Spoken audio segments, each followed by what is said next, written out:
Hello, good morning to all of you. So, तो हम लोग कर रहे थे इंडेफिनिट इंटीग्रेशन। तो उसमें हम लोगों ने पहले लविंग इंटीग्रल्स, फिर integration by substitution, integration by parts और integration by partial fraction. Next आता है मिसलेनियस। मिसलेनियस में क्या होगा, सब मिक्स हो जाएगा। मिक्स मतलब जो पिछले के जो चारों है ना, वो सब पर बेस्ड क्वेश्चंस रहेंगे। ज्यादा अच्छे क्वेश्चन जो होते हैं वो मिसलेनियस वाले ही होते हैं।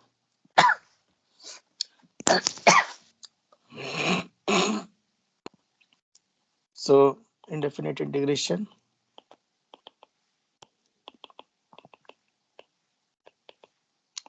तो मिसलेनियस तो टाइप वन में 1/x³ + 1 dx। सी इंटीग्रेशन का कोई सा भी क्वेश्चन सॉल्व कर लो, उसको कहीं ना कहीं लविंग इंटीग्रल या पिछले स्टैंडर्ड फॉर्म में जाना ही होता है। आवाज आ रहा है ना? Yes no?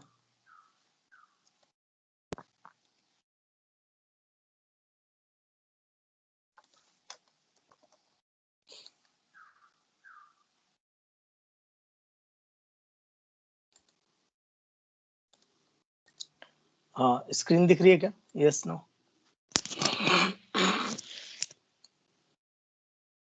यस यस ठीक है, चलेगा। ओके, तो इंटीग्रेशन का क्वेश्चन जो है ना, वो जाएगा तो स्टैंडर्ड फॉर्म या फिर लविंग इंटीग्रल्स में। अब इस क्वेश्चन में देखते हैं ना, तो इस क्वेश्चन में x² ऐड एंड सब्ट्रैक्ट कर दो।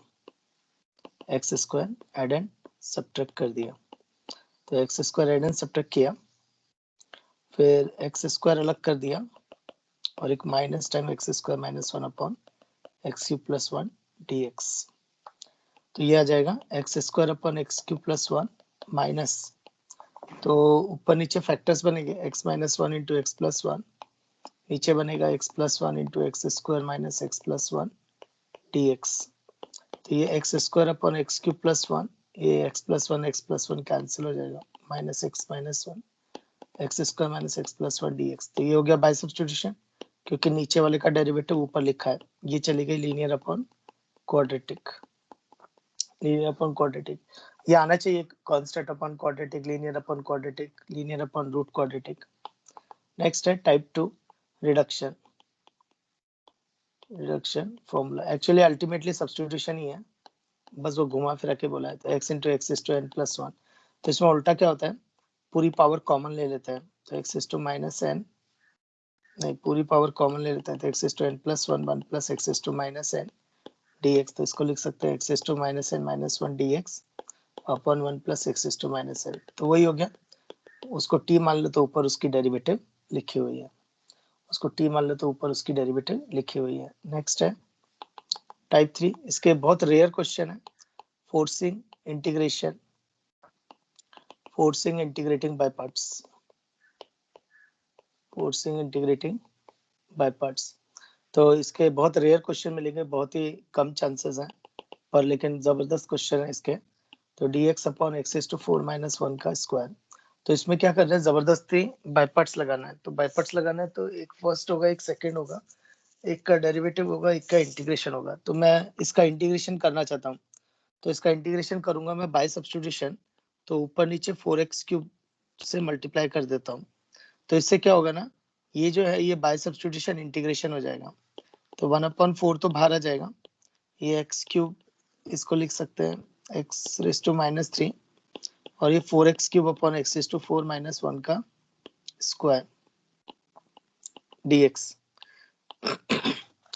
तो ये हो जाएगा फोर्सिंग इंटीग्रेटिंग बाय पार्ट्स। तो ये हो जाएगा सेकंड फंक्शन, क्योंकि इसको बाय सब्स्टिट्यूशन इंटीग्रेट करेंगे, इसको बाय सब्स्टिट्यूशन इंटीग्रेट करेंगे, और ये हो जाएगा फर्स्ट फंक्शन। नेक्स्ट है टाइप 4। टाइप 4 है क्वाड्रेटिक अपॉन क्वाड्रेटिक का स्क्वायर, क्वाड्रेटिक अपॉन क्वाड्रेटिक का स्क्वायर। तो इसका फंडा क्या होता है कि क्वाड्रेटिक 2 क्वाड्रेटिक 1 दे देता है, तो quadratic 2 = a times quadratic 1 + b times derivative of quadratic 1 plus constant. तो उसको इस तरह से ब्रेक करके लिख दो। तो चलो एक क्वेश्चन करके देखते हैं। तो 5x² - 12 अपॉन x² - 6x + 13 का होल स्क्वायर dx। तो न्यूमरेटर यानी 5x² - 12 को लिखेंगे a times x square minus 6x plus 13 plus इसका डेरिवेटिव यानी 2x माइनस 6 प्लस सी, और एबीसी की वैल्यू निकालेंगे कंपेयर करके, एबीसी की वैल्यू निकालेंगे कंपेयर करेंगे। इससे क्या होगा, इससे ये होगा वो जो क्वेश्चन है वो क्वेश्चन हो जाएगा a times x square minus 6x plus 13 upon x square minus 6x plus 13 का whole square plus b times 2x minus 6 upon x square minus 6x plus 13 का whole square plus c upon x square minus 6x plus 13 का whole square dx। तो ये होगा क्या, ये इसमें एक एक फैक्टर कैंसिल होगा, तो ये चली जाएगी कांस्टेंट अपॉन क्वाड्रेटिक, और ये चला जाएगा बाय सब्स्टिट्यूशन क्योंकि नीचे वाले का डेरिवेटिव ऊपर लिखा है, और ये चला जाएगा कांस्टेंट अपॉन क्वाड्रेटिक का स्क्वायर, कांस्टेंट अपॉन क्वाड्रेटिक। तो वो ले दे के क्या होगा, प्रीवियस जो स्टैंडर्ड फॉर्म्स है ना उन्हीं में चला जाएगा। टाइप 5 में क्या होता है, dx upon a plus b sine square x, मतलब डिग्री 2 के टर्म होते हैं, या तो ये होगा या फिर a प्लस बी को स्क्वायर एक्स होगा, तो डिग्री 2 के टर्म होंगे, या फिर dx upon a sign square x degree 2, b को स्क्वायर एक्स डिग्री 2 और c sine x into cos x तो डिग्री 2। तो इसकी अप्रोच क्या है, ऊपर नीचे सेक्स स्क्वायर एक्स से मल्टीप्लाई कर दो, ऊपर नीचे सेक्स स्क्वायर एक्स से मल्टीप्लाई कर दो, तो नीचे क्या होगा, tan x क्रिएट हो जाएगा और उसको t सब्स्टिट्यूट कर देंगे, tan x क्रिएट हो जाएगा और उसको t सब्स्टिट्यूट कर देंगे। टाइप 6 इसमें क्या होगा, डिग्री 1 होगी, तो a plus b sine x, या फिर 1 upon a plus b cos x, या फिर 1 upon a plus b sine x plus c cos x. तो इसमें डिग्री 1 टर्म होंगे, तो इसमें फंडा क्या होता है, हाफ एंगल में कन्वर्ट करो, तो साइन एक्स को लिखेंगे 2 tan x by 2 upon 1 plus tan square x by 2, और cos x को लिखेंगे 1 minus tan square x by 2 upon 1 plus tan square x by 2। Next है टाइप 7, तो टाइप 7 में a sin x plus b cos x plus c upon p sin x plus q cos x plus r। तो इसमें फंडा क्या होता है, numerator को लिखेंगे a times denominator plus b times उसका डेरिवेटिव प्लस c। तो इससे क्या होगा, तो इससे ये होगा a टाइम्स डिनोमिनेटर अपॉन, और abc की वैल्यू कैसे निकालेंगे, कोफिशिएंट कंपेयर करके, तो a times denominator upon denominator plus b times derivative of denominator upon denominator plus c upon denominator. तो होगा क्या, ये तो कैंसिल हो जाएगा, तो ये तो लविंग इंटीग्रल, ये बाय सब्स्टिट्यूशन क्योंकि नीचे वाले का डेरिवेटिव ऊपर लिखा हुआ है, और ये चला जाएगा प्रीवियस टाइप में, यानी टाइप 6 हाफ एंगल में कन्वर्ट करना, यानी sin x को लिखेंगे 2 tan x by 2 upon 1 plus tan square x by 2। Next है टाइप 8।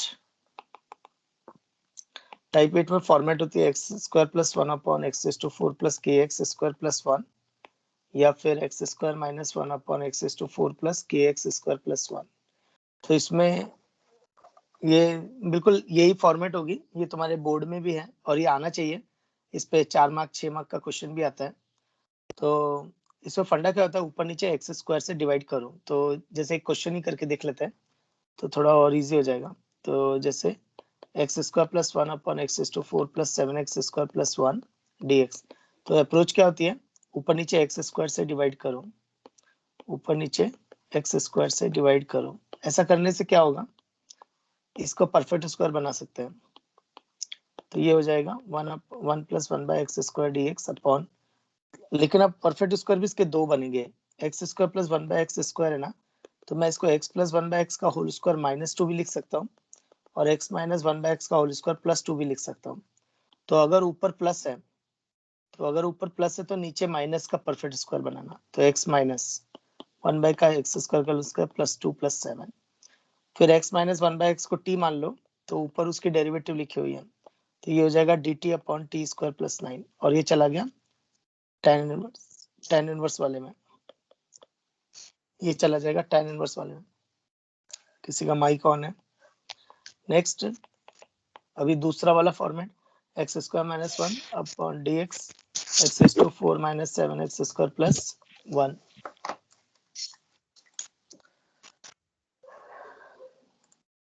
तो इसमें भी वही सेम फंडा, ऊपर नीचे एक्स स्क्वायर से डिवाइड करो, ऊपर नीचे एक्स स्क्वायर से डिवाइड करो।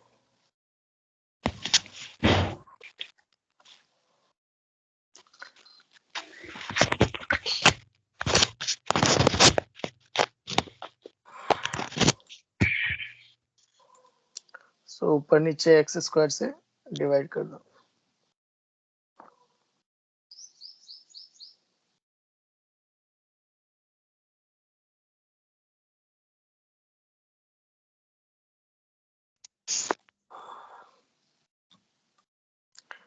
अरे माइक ऑन है तुम्हारा।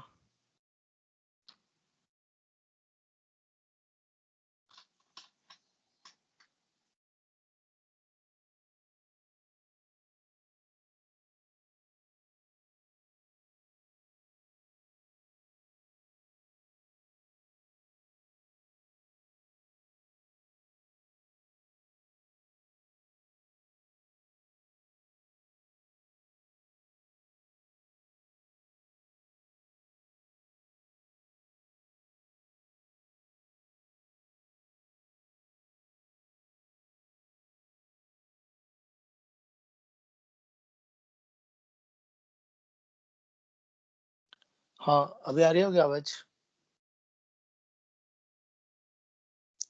ओके आवाज आ रही है? Yes no? आ रही है। चलेगा। तो देखो ऊपर नीचे एक्स स्क्वायर से डिवाइड कर देंगे, तो एक्स स्क्वायर से डिवाइड करने के बाद में अब इसका परफेक्ट स्क्वायर बना सकते हैं। तो ऊपर माइनस है, अगर ऊपर माइनस है तो नीचे प्लस का परफेक्ट स्क्वायर बनेगा। अगर ऊपर माइनस है तो नीचे प्लस का परफेक्ट स्क्वायर बनेगा। और ये प्लस -2 आएगा कि +2? हाँ हाँ -2। तो ये हो जाएगा। फिर x + 1/x को t रख देंगे, तो ऊपर ये पूरा dt में चला जाएगा, नीचे t² - साइन, ये पार्शियल फ्रैक्शन वाला लॉग में वहां चला जाएगा। नेक्स्ट है type 9 irrational functions. Irrational functions, तो इसकी फॉर्मेट कैसी होती है? dx x - alpha √x - alpha into beta -x, या √x - alpha into beta -x, या फिर √x - alpha upon x - alpha upon beta -x। तो इसमें फंडा क्या होता है? नोटिस करना x - अल्फा बीटा -x, तो सब्स्टिट्यूट करेंगे x = alpha cos square theta plus beta sin square theta. x = alpha cos square theta plus beta sin square theta. तो एक क्वेश्चन करके देखते हैं। तो dx upon x - alpha √x - alpha into beta -x। तो substitution होगा x = alpha cos square theta plus beta sin square theta. तो जब भी सब्स्टिट्यूट करते हैं तो तीन चीजें चेंज होती हैं, पर ये इंडेफिनिट इंटीग्रेशन है तो दो ही चीजें चेंज होंगे, एक इंटीग्रेंड और एक dx। तो मुझे dx लगेगा एक, तो dx निकाला तो अल्फा 2 cos थीटा का डेरिवेटिव माइनस sin थीटा, फिर बीटा sin स्क्वायर थीटा का डेरिवेटिव 2 sin थीटा और sin थीटा का डेरिवेटिव cos थीटा। तो dx आ जाएगा beta minus alpha into 2 sin theta cos theta d theta. तो ये हो जाएगा sin 2 थीटा d थीटा, नहीं तो 2 sin theta cos theta d theta. फिर आता है इंटीग्रेंड को भी चेंज करना है, तो x - अल्फा, तो x - अल्फा का मतलब होगा x में से अल्फा सब्ट्रैक्ट किया तो ये आ जाएगा beta minus alpha sin square theta, और बीटा -x, तो बीटा -x आ जाएगा beta minus alpha cos square theta. अब इसको सब्स्टिट्यूट कर देंगे, तो देखो dx की जगह आ जाएगा beta minus alpha 2 sin theta cos theta d theta, है ना। Next x - alpha beta -x, उसकी जगह तो नीचे देखो ना, तो ये नीचे लिखा है x minus alpha beta minus x. तो x माइनस अल्फा की जगह तो आ जाएगा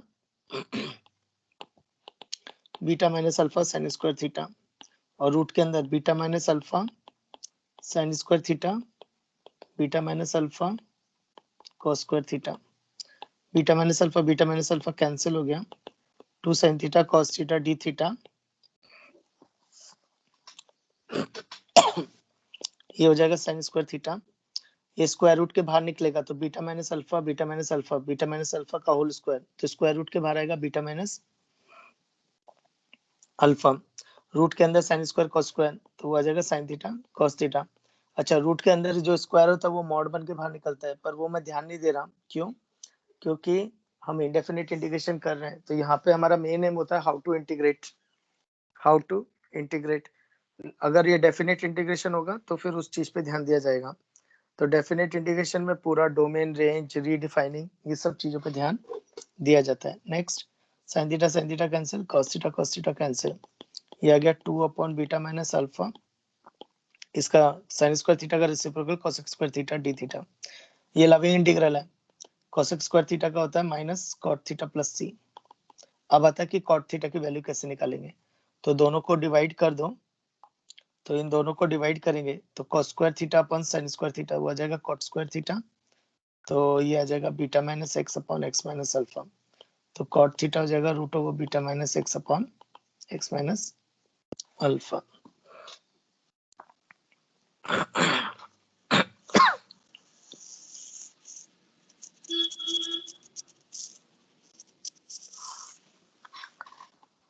ये होता है रेशनल फंक्शन। फिर इसमें भी है टाइप्स हैं, तो जैसे टाइप 10, तो टाइप 10 कहती है dx upon linear root linear. Type 11 dx upon quadratic root linear. Type 12 dx upon linear root quadratic, ये इंपॉर्टेंट है। Type 13 dx upon quadratic root quadratic.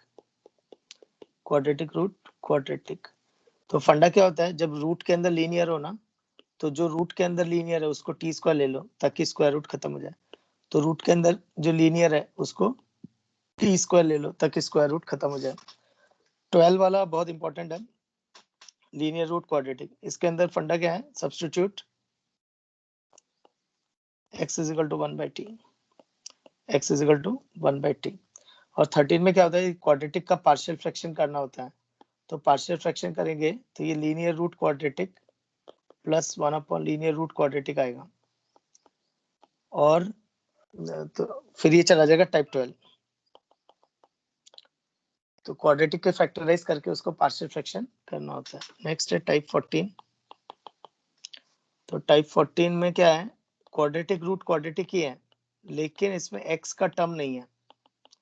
Quadratic root quadratic ही है पर इसमें x का टर्म नहीं है। Approach x is equal to 1/t, put x is equal to 1/t। Next, अपन हर किसी का इंटीग्रेशन नहीं निकाल सकते, क्योंकि कुछ ऐसे भी फंक्शन होते हैं जिनका इंटीग्रेशन पॉसिबल नहीं है।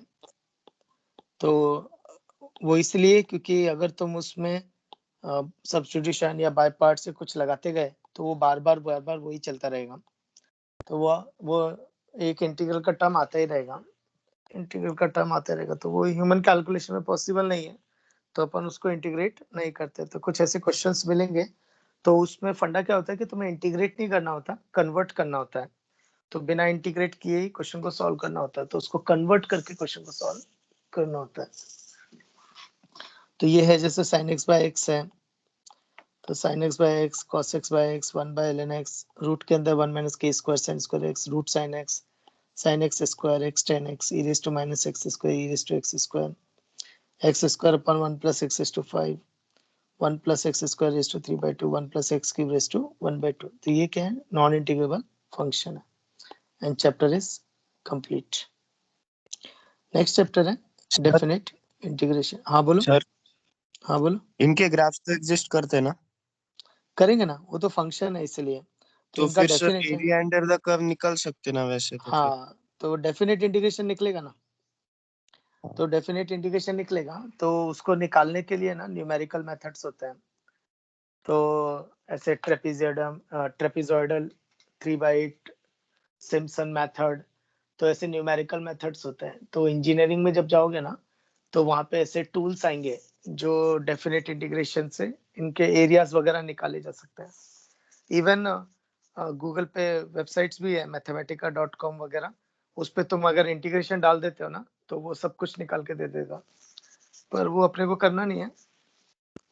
तो अपने जो क्वेश्चंस रहते हैं उस केस में क्या होता है कि फॉर्मेट्स आती हैं। तो कभी डेफिनेट इंटीग्रेशन में अगर प्रैक्टिस किया होगा ना, तो उसके अंदर पता चलेगा कि मान लो कोई नॉन इंटीग्रेबल फंक्शन दे दिया, तो क्वेश्चन वो इंटीग्रेट नहीं कराएगा, फॉर्मेट चेंज करवाएगा। और उसको इस फॉर्मेट में जैसे I1 दे दिया, I2 दे दिया, फिर बोलेगा I1 I2 में रिलेशन क्या है, पर वो I1 I2 की वैल्यू निकालने को नहीं बोलेगा, है ना। ओके, सो नेक्स्ट चैप्टर है डेफिनेट इंटीग्रेशन।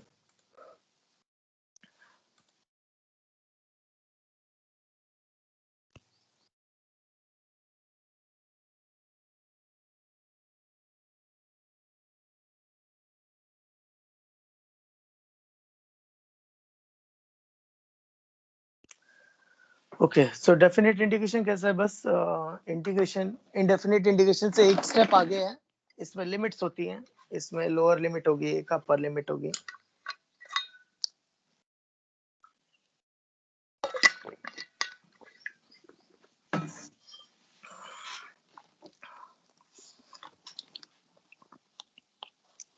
ओके, सो डेफिनेट इंटीग्रेशन, तो इसको डेफिनेट इंटीग्रेशन इसलिए बोलते हैं क्योंकि इसके अंदर एक सी का टर्म नहीं आता, तो इसमें कांस्टेंट ऑफ इंटीग्रेशन वाला टर्म नहीं आता है, तो इसलिए इसको डेफिनेट इंटीग्रेशन बोलते हैं। तो इसको बोलेंगे इंटीग्रल, ये हो गया इंटीग्रैंड, ये हो गया विथ रिस्पेक्ट टू एक्स, ये हो गया लोअर लिमिट, ये हो गई अपर लिमिट। तो this is integral, this is integrand, this is with respect to x, ये लोअर लिमिट और ये अपर लिमिट।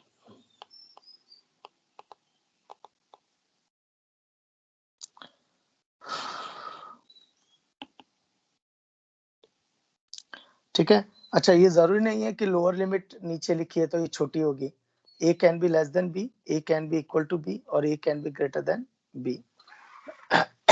तो a b से छोटा भी हो सकता है, बड़ा भी हो सकता है और बराबर भी हो सकता है।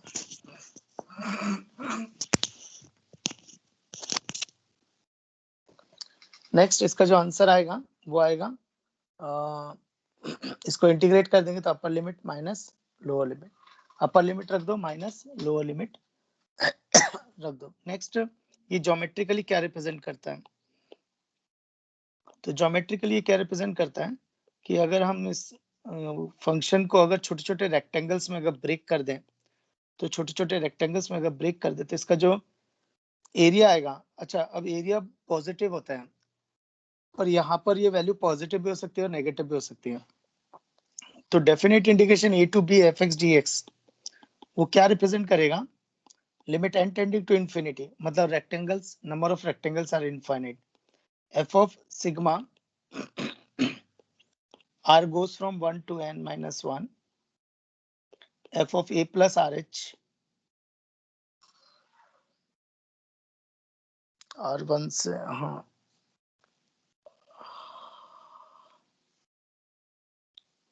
r1 से n तक जाएगा,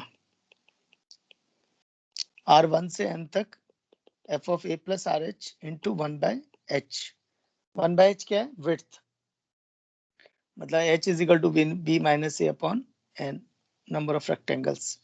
तो ये विड्थ h हो जाएगी। तो ये सबके रेक्टेंगल्स के एरिया, पर एरिया कैन, यहाँ पर एरिया जो होगा वो पॉजिटिव नेगेटिव दोनों भी हो सकता है, क्योंकि definite integration can be positive negative और zero. Definite integration can be positive negative और zero.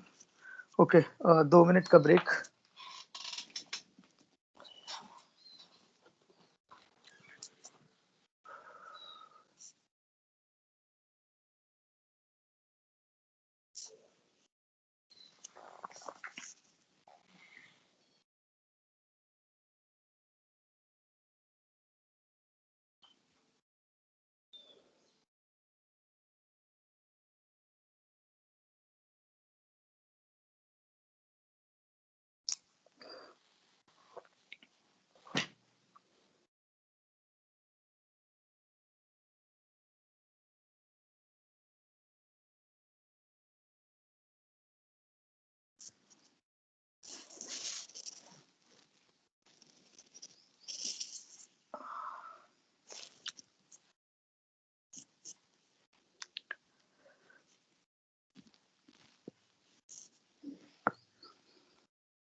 Okay, so definite indication can be positive, negative और जीरो।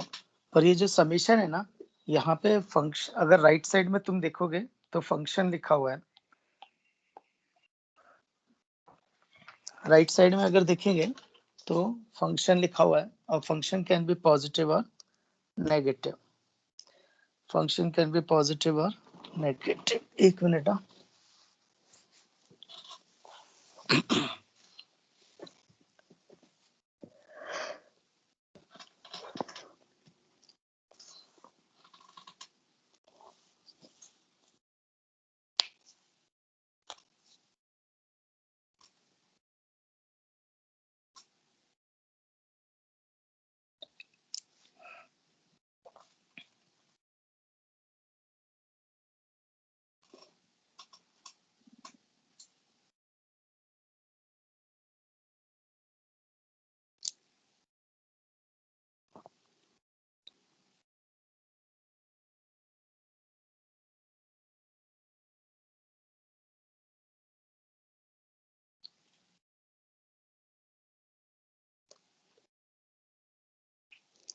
ओके, तो यहाँ पे अगर तुम देखोगे तो राइट साइड में ये फंक्शन लिखा है, और function can be positive, can be negative. तो this summation will be a resultant quantity. तो ये समेशन क्या होगा, एक रिजल्टेंट देगा, तो which can be positive, negative और जीरो। तो इसलिए definite indication can be positive, negative और जीरो। फिर area under the curve chapter में हम एनालॉजी देखेंगे कि एरिया और डेफिनेट इंडिकेशन में लिंक कैसा होगा। मतलब उसको अभी भी देख सकते हैं। मतलब अगर फंक्शन अबव एक्स एक्सिस है, अगर फंक्शन अबव एक्स एक्सिस है तो एरिया ही डेफिनेट इंटीग्रेशन होगा, तो एरिया ही डेफिनेट इंटीग्रेशन होगा। लेकिन अगर फंक्शन बिलो एक्स एक्सिस है तो डेफिनेट इंटीग्रेशन इज नेगेटिव, पर एरिया उसका नेगेटिव होगा। तो definite integration is negative but area can never be negative, तो उसका नेगेटिव टाइम्स एरिया होगा। और अगर फंक्शन कुछ अबव एक्स एक्सिस कुछ बिलो एक्स एक्सिस है तो जो बिलो एक्स एक्सिस है वो नेगेटिव एरिया देगा, और जो अबव एक्स एक्सिस है वो पॉजिटिव देगा।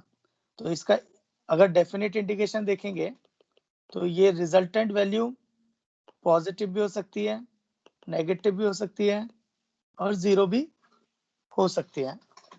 पॉजिटिव हो सकती है, नेगेटिव हो सकती है, जीरो हो सकती है। लेकिन अगर एरिया के पॉइंट ऑफ व्यू से देखें तो जो नेगेटिव वाला है उसको पॉजिटिव बनाना पड़ेगा।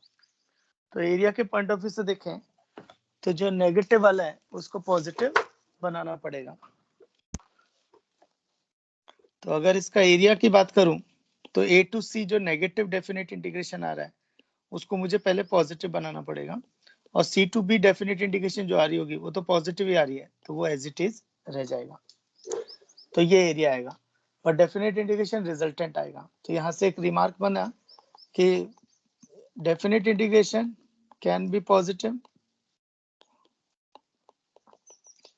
नेगेटिव और zero, but area can be, area is always greater than equal to zero. फिर ये थोड़ा कंट्रोवर्शियल आता है, क्या एरिया जीरो हो सकता है क्या?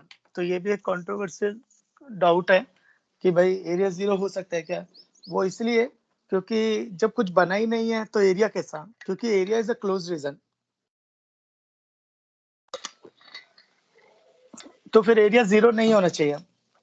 पर एरिया जीरो इसलिए भी बोल सकते हैं, अभी पॉइंट सर्कल होता है, point circle, so the radius is zero, the area is zero. तो एरिया जीरो का मतलब ये भी हो सकता है कि ठीक है, देयर इज नो रीजन। तो जनरली हम लोग area is greater than equal to zero लेके चलते हैं, पर कंट्रोवर्शियल है थोड़ा सा, पर हम फिर भी area is greater than equal to zero लेके चलते हैं। नेक्स्ट, अभी अपन ने देखा कि अगर इंटीग्रेंड अबव एक्स एक्सिस है, अगर इंटीग्रेंड अबव एक्स एक्सिस है तो डेफिनेट इंटीग्रेशन पॉजिटिव आता है, अगर इंटीग्रेंड बिलो एक्स एक्सिस है तो डेफिनेट इंटीग्रेशन नेगेटिव आता है। तो इससे हम ऑब्जेक्टिव अप्रोचेस भी बना सकते हैं। तो if integrand is positive, if integrand is positive, so definite integration is positive. If integrand is negative, so definite integration is negative. If integrand is positive, definite integration is positive. If integrand is negative, so definite integration is negative.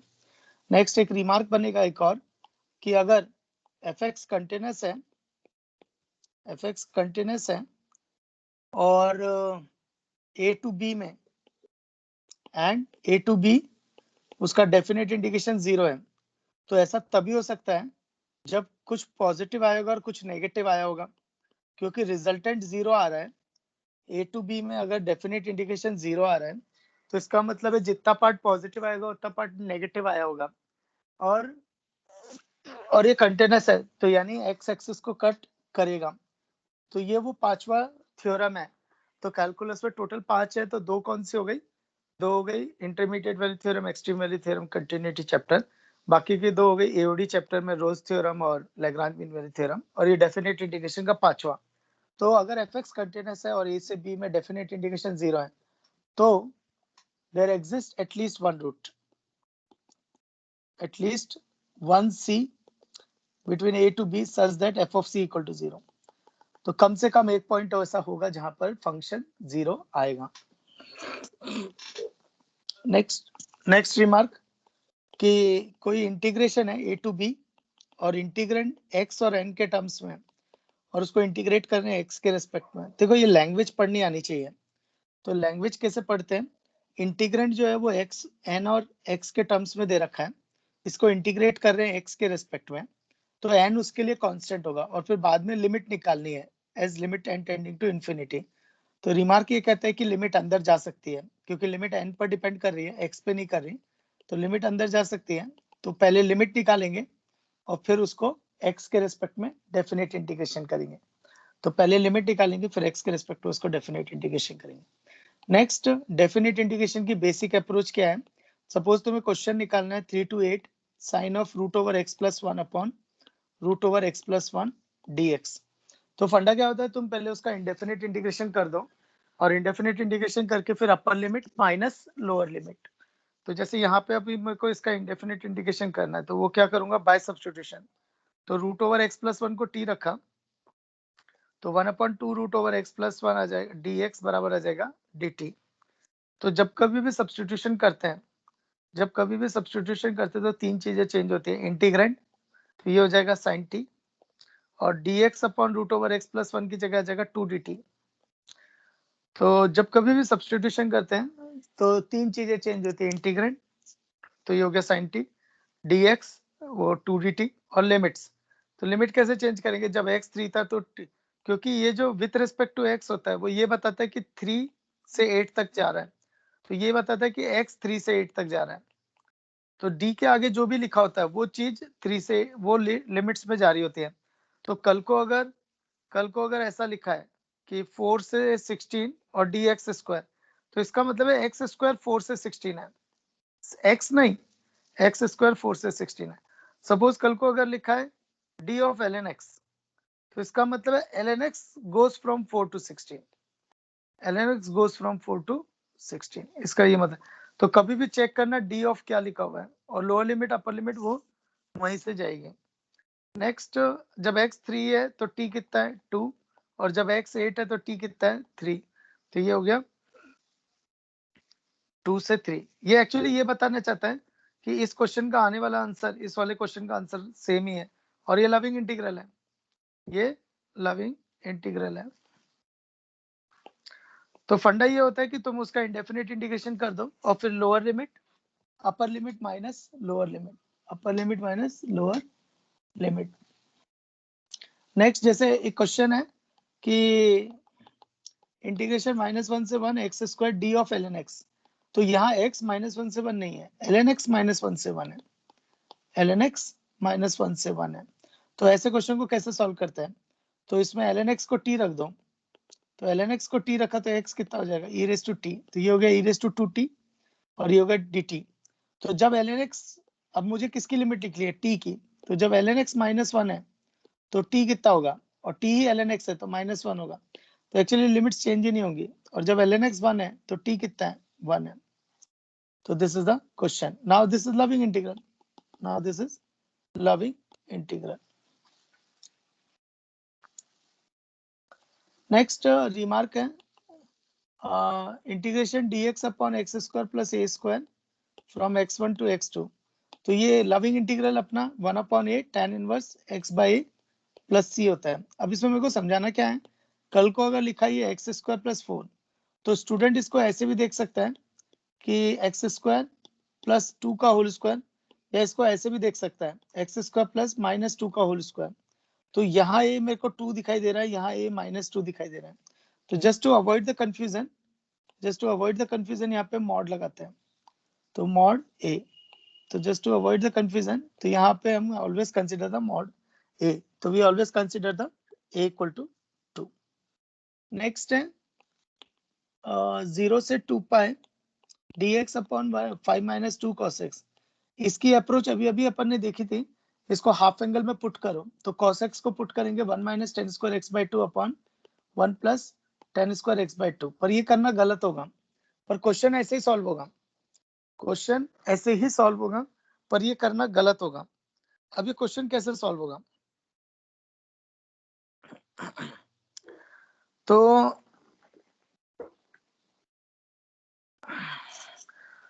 Question तो ऐसे ही solve होगा, लेकिन ये करना गलत क्यों है? वो करना गलत इसलिए है क्योंकि tan x बाई 2 जो है ना is discontinuous at x is equal to pi. तो ये पाई पे डिसकंटिन्यूअस है, तो अगर यही सेम क्वेश्चन अगर ये 0 से पाई होता तो हम ये सब्स्टिट्यूट कर सकते हैं। अगर यही सेम क्वेश्चन पाई से 2 पाई होता तो भी हम सब्स्टिट्यूट कर सकते हैं। लेकिन अगर यही क्वेश्चन पाई बाई 2 से 3 पाई बाई 2 होता, जो कि पाई बाई 2 बीच में आ रही है, तो नहीं कर सकते। फंडा ये है कि कभी भी जिस पॉइंट पर वो डिसकंटिन्यूअस है और वो इंटरवल में आ रहा है तो नहीं कर सकते, तो इसको सब्स्टिट्यूट नहीं कर सकते, कांट सब्स्टिट्यूट।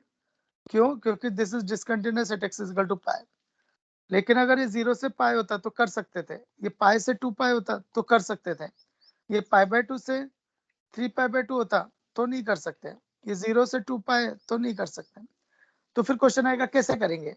तो उस केस में क्या होगा, लिमिट्स मॉडिफाई करनी होती है, वो आता है आगे प्रॉपर्टीज में। तो अपन डेफिनेट इंडिकेशन चैप्टर में प्रॉपर्टीज पढ़ते हैं, और वो प्रॉपर्टीज क्वेश्चन को सॉल्व करने में हेल्प करती है, क्वेश्चन को सॉल्व करने में हेल्प करती है। नेक्स्ट रिमार्क, 0 से पाई 1/1 plus cos square x dx। इस क्वेश्चन को सॉल्व करने की अप्रोच है ऊपर नीचे sec स्क्वायर x से मल्टीप्लाई करूं, ऊपर नीचे sec स्क्वायर x से मल्टीप्लाई करूं, पर ऐसा नहीं कर सकते। क्यों? क्योंकि sec x is discontinuous at x is equal to pi by 2। तो पाई बाई 2 पे डिसकंटिन्यूअस है और पाई बाई 2 इंटरवल के बीच में आ रहा है। तो अगर यही सेम क्वेश्चन 0 से पाई बाई 2 होता तो कर सकते थे, अगर यही सेम क्वेश्चन पाई बाई 2 से पाई होता तो कर सकते थे, पर यही क्वेश्चन अगर 0 से पाई तो नहीं कर सकते, क्योंकि जिस पॉइंट पर वो डिसकंटिन्यूअस है वो इंटरवल में आ रहा है, जिस पॉइंट पर वो डिसकंटिन्यूअस है वो इंटरवल में आ रहा है। नेक्स्ट है, तो जिस पॉइंट पर वो डिसकंटिन्यूअस है वो इंटरवल में आ रहा है। नेक्स्ट, तो फिर कैसे करेंगे? तो फिर प्रॉपर्टीज, तो प्रॉपर्टीज क्या करती है, लिमिट्स मॉडिफाई कर देती है, और लिमिट्स को मॉडिफाई करके फिर अपन सॉल्व कर सकते हैं। Next, a to b derivative of fx, तो अगर x is equal to a, not x is equal to c, not in domain, x is equal to c not in domain, और c a और b के बीच में है, c domain में नहीं है और c a और b के बीच में है, तो इसको c पे ब्रेक करना पड़ेगा। तो a से c माइनस और एक c प्लस से b। फॉर एग्जाम्पल एक क्वेश्चन लेके देखते हैं। तो -1 से 1 d of cot inverse 1 by x, तो x is equal to 0 not in domain, तो x is equal to 0 not in domain, तो इसको 0 पे ब्रेक करना पड़ेगा। तो -1 0 नेगेटिव और 0 प्लस से 1, और ये हो जाएगा d of cot inverse 1 by x और d of cot inverse 1 by x। Integration of derivative यानी रिमेन सेम। अगर मैं 2 से मल्टीप्लाई करूँ और 2 से डिवाइड करूंगा तो नंबर सेम आ जाएगा। 2 से मल्टीप्लाई और 2 से डिवाइड करूंगा तो नंबर सेम आ जाएगा। वैसे ही अगर जिसको डिफरेंशिएट किया और उसी को इंटीग्रेट कर रहे हैं तो वही वापस आ जाएगा, बट सेम वेरिएबल के रेस्पेक्ट में, सेम वेरिएबल के रेस्पेक्ट में। तो cot इनवर्स 1 by x, -1 से 0 plus cot inverse 1 by x, 0 plus से 1। अब इसमें लिमिट रख देंगे, तो अपर लिमिट रखी तो ये आ जाएगा cot इनवर्स, तो 0 नेगेटिव रखा तो ये होगा माइनस इन्फिनिटी, फिर माइनस लोअर लिमिट रखी तो cot इनवर्स -1 प्लस, फिर अपर लिमिट रखी तो cot inverse 1 minus, lower limit रखी तो cot इनवर्स इन्फिनिटी, फिर इन सब की वैल्यू अपना आंसर हो जाएगा, इन सब की वैल्यू फिर अपना आंसर आ जाएगा।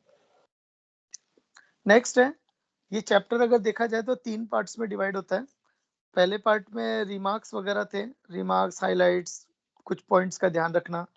दूसरे पार्ट में प्रॉपर्टीज है, ऐसे 11 प्रॉपर्टीज हैं। तो प्रॉपर्टी 1 x की जगह t रख दो, सेम आ जाएगा। प्रॉपर्टी 2 लिमिट्स इंटरचेंज की तो माइनस का फर्क आएगा। प्रॉपर्टी 3 पीस वाइज इंटीग्रेशन, अगर इंटीग्रेंड पीस वाइज है तो डेफिनेट इंटीग्रेशन भी पीस वाइज होगा। Property 4 odd even function. Property 5 limits same रहती हैं, इंटीग्रेंड को चेंज कर देती हैं। 6 प्रॉपर्टी 6 लिमिट्स को चेंज करता है। प्रॉपर्टी 7 8 9 ये है पीरियोडिक फंक्शन पर, और प्रॉपर्टी 10 11 ये है इनइक्वालिटीज पर। तो इनइक्वालिटीज, और फिर थर्ड पार्ट में हम लोग पढ़ते हैं किसी डेरिवेटिव का, किसी इंटीग्रेशन का डेरिवेटिव, किसी इंटीग्रेशन का डेरिवेटिव, तो लिबनीज। अब स्टूडेंट कंफ्यूज हो जाता है कि किसी इंटीग्रेशन का डेरिवेटिव तो फिर वही आना चाहिए, नहीं। लिबनीज में क्या हो रहा है, इंटीग्रेशन किसी और वेरिएबल के रिस्पेक्ट में और डेरिवेटिव किसी और वेरिएबल के रिस्पेक्ट में। इंटीग्रेशन किसी और वेरिएबल के रिस्पेक्ट में और डेरिवेटिव किसी और वेरिएबल के रिस्पेक्ट में।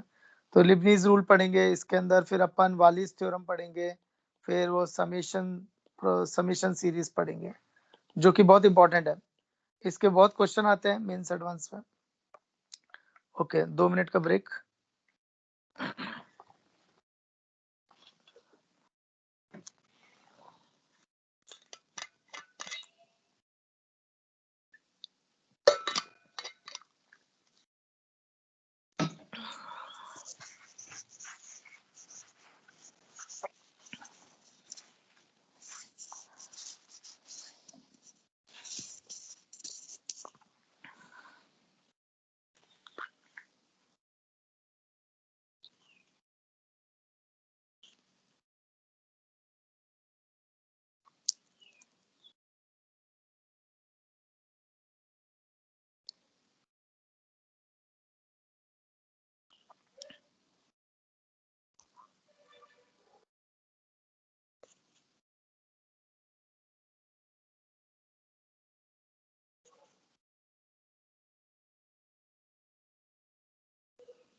ओके,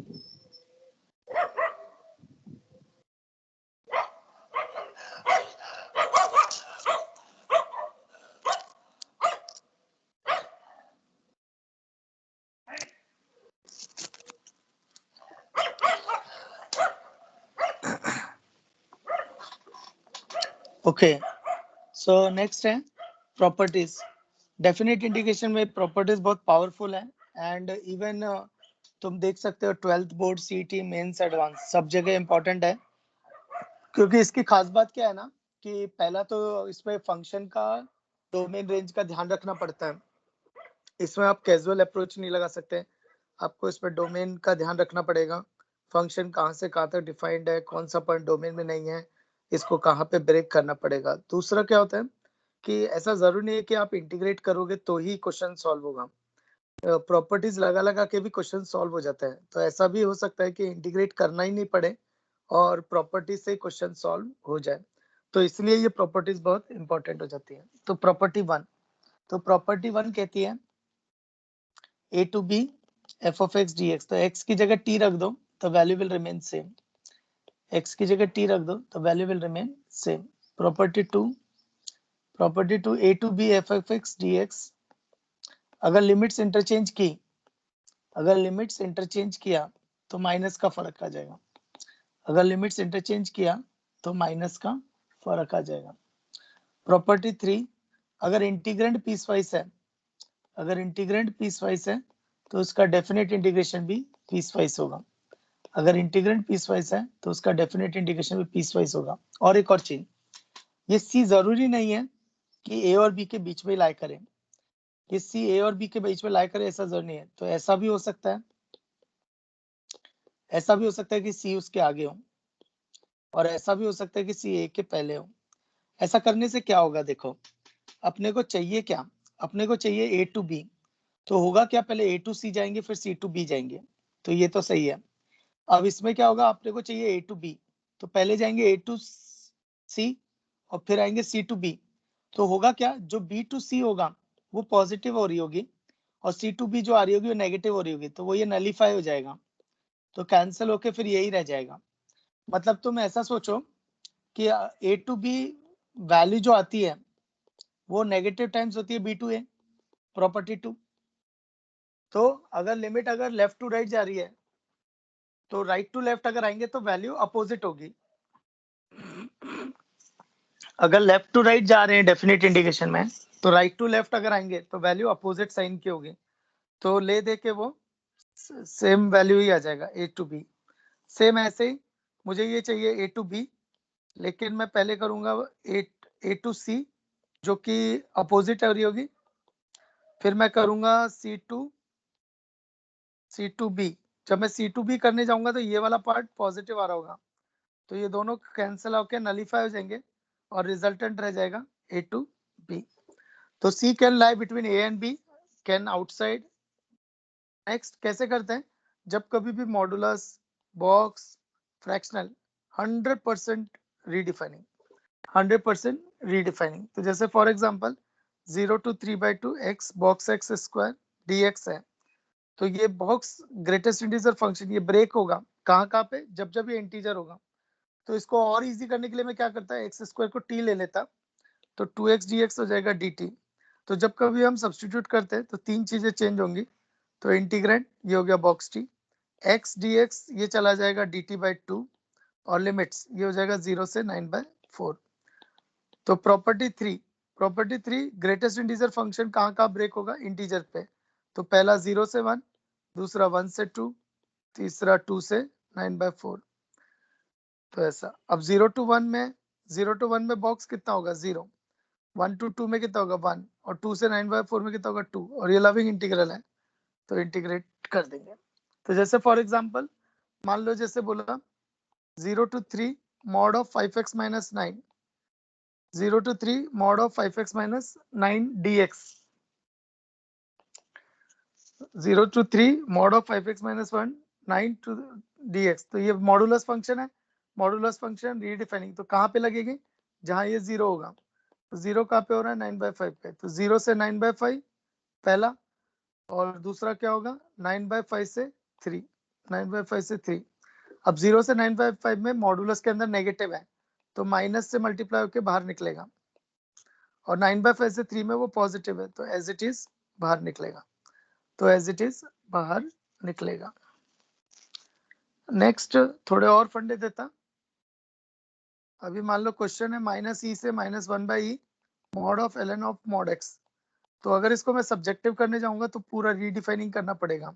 तो mod of ln mod x का रीडिफाइनिंग कैसे होगा कि जब मॉड x 1 से बड़ा होगा तो ये पॉजिटिव होगा तो एज इट इज बाहर निकलेगा, जब मॉड x 1 से छोटा होगा तो ये नेगेटिव होगा तो माइनस से मल्टीप्लाई के बाहर निकलेगा। पर अभी इसको और रीडिफाइन करना पड़ेगा क्योंकि एक और मॉडुलस बचा हुआ है।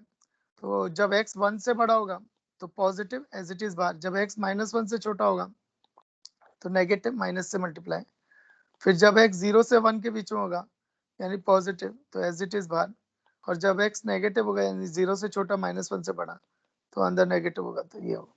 तो ये कंप्लीट रीडिफाइनिंग होगी। फिर इसने बोला है -e से -1/e। अब मैं इसको ग्राफिकल अप्रोच से भी कर सकता हूँ। तो इनपुट पे मॉडुलस और रूल पे मॉडुलस, तो ये अपना ग्राफ चैप्टर में आएगा। तो डेफिनेट इंटीग्रेशन के बाद में मैं ग्राफ चैप्टर ले लेता हूँ। तो डेफिनेट इंटीग्रेशन चैप्टर के बाद ना मैं ग्राफ चैप्टर ले लूंगा, वो बाकी है अभी।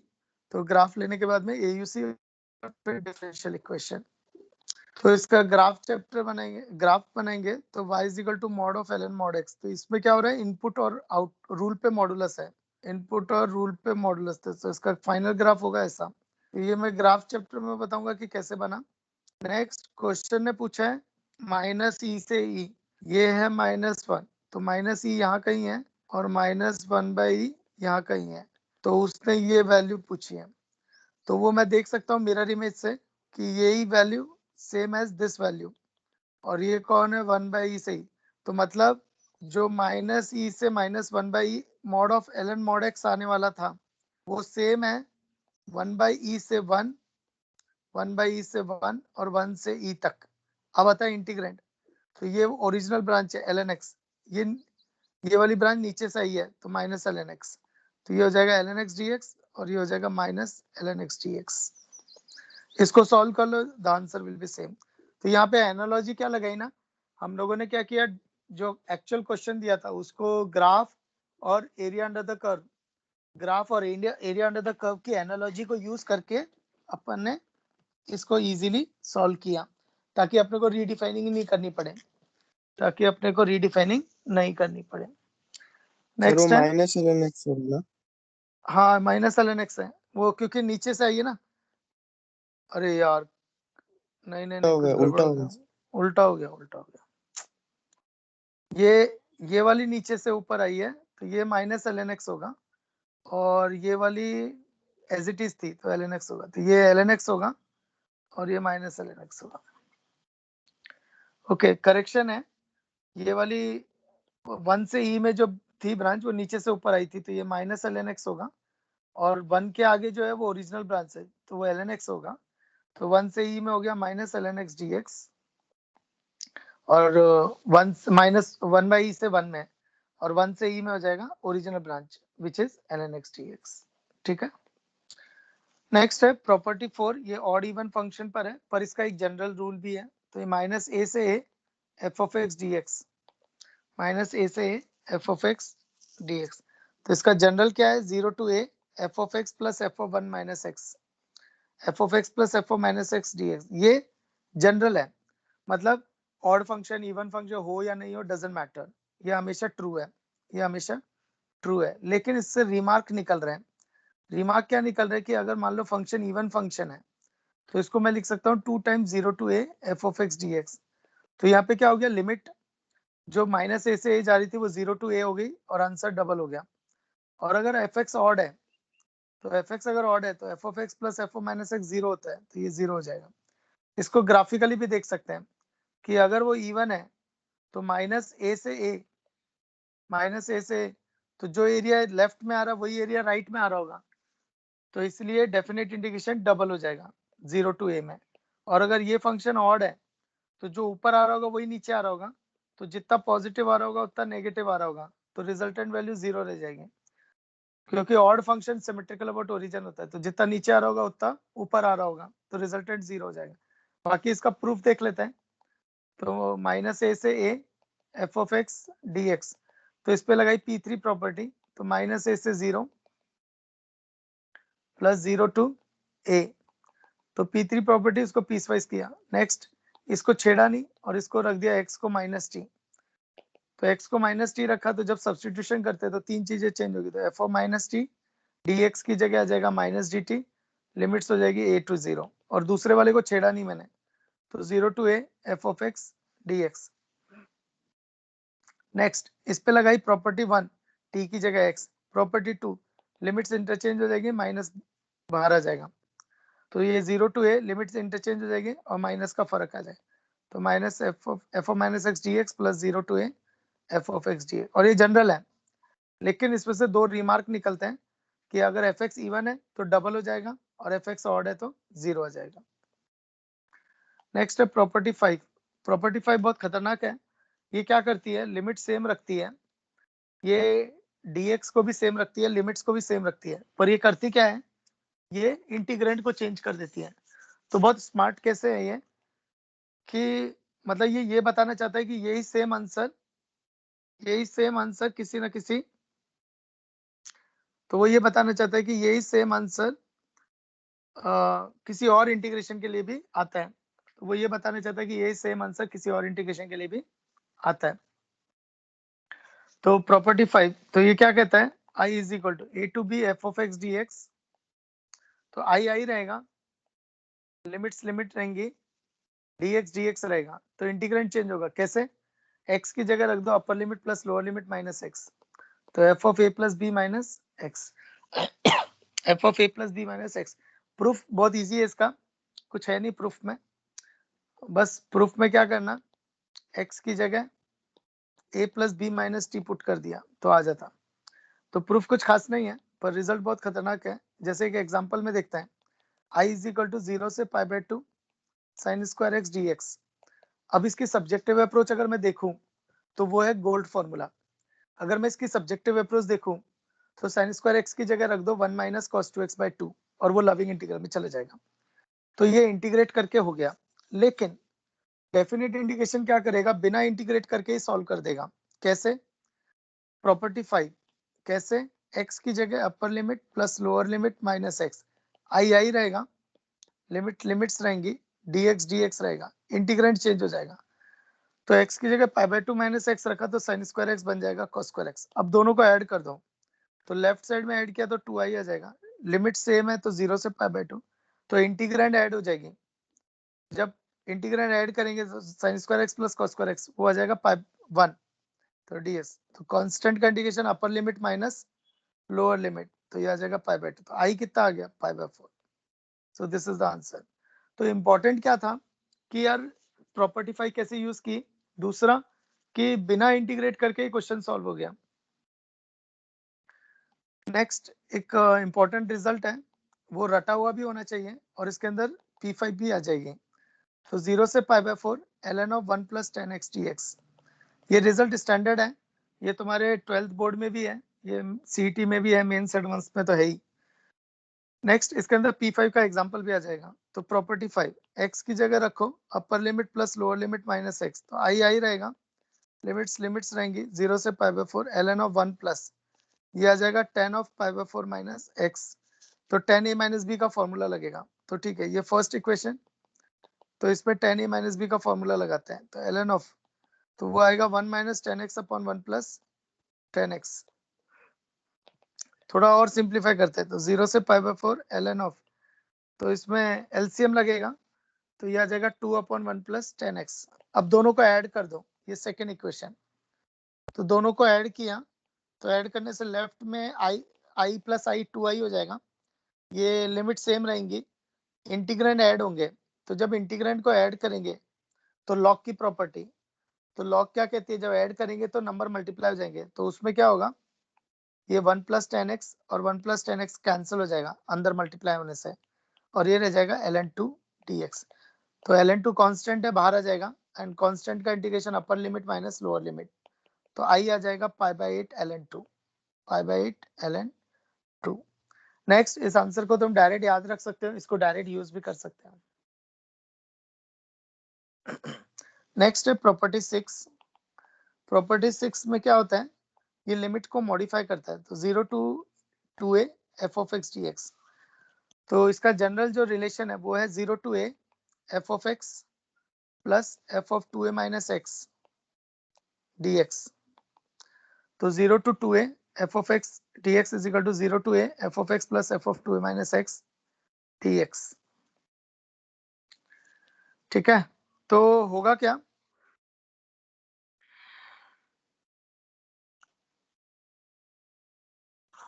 होगा क्या, ये जनरल है पर इसमें रिमार्क भी निकलते हैं।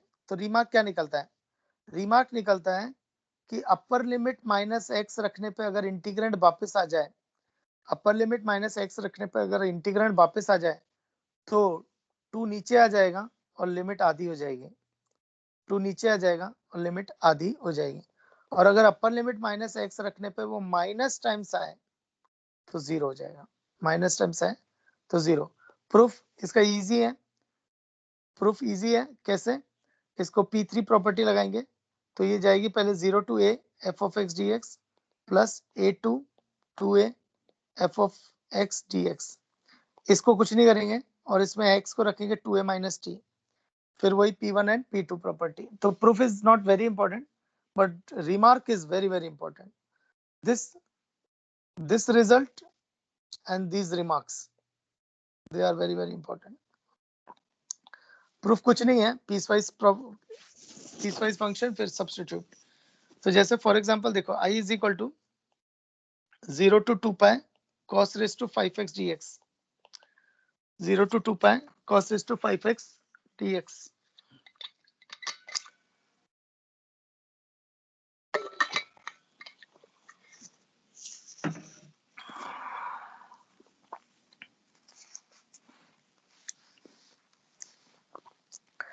So 0 to 2 pi cos raised to 5x dx।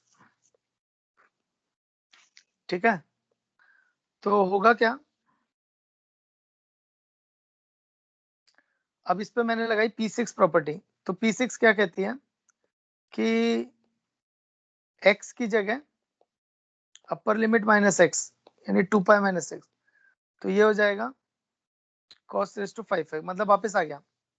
तो वापस आ गया तो 2 नीचे आ जाएगा, लिमिट आधी, 2 नीचे लिमिट आधी, फिर से P6। इस बार क्या होगा, अपर लिमिट माइनस एक्स, इस बार अपर लिमिट कौन है, पाई माइनस एक्स, तो ये हो जाएगा माइनस cos raised to 5। तो ये माइनस टाइम्स आ गया, तो answer is 0, answer is 0। Next कुछ रिजल्ट है जो तुम्हें डायरेक्ट याद रखने चाहिए। तो जैसे सर हाँ बोलो, जब मतलब लोअर लिमिट 0 है तो फिर हाँ फिफ्थ प्रॉपर्टी लगाएंगे या सिक्स्थ, कैसे समझेंगे? हाँ वो समझेगा कैसे, देखो फिफ्थ में क्या होता है ना, प्रॉपर्टी 5 में इंटीग्रेंड चेंज हो जाता है। प्रॉपर्टी 6 में क्या होता है, या तो वो सेम आएगा या माइनस टाइम्स आएगा। समझा क्या, देख वैसे हाँ हाँ प्रॉपर्टी 6 का जो जनरल रूल है, प्रॉपर्टी 6 का जो जनरल रूल है, यानी ये जनरल है, ये जो जनरल रूल है इसके अंदर हो रहा है लिमिट आधी, लेकिन इसमें दो इंटीग्रेंड चल रहे हैं।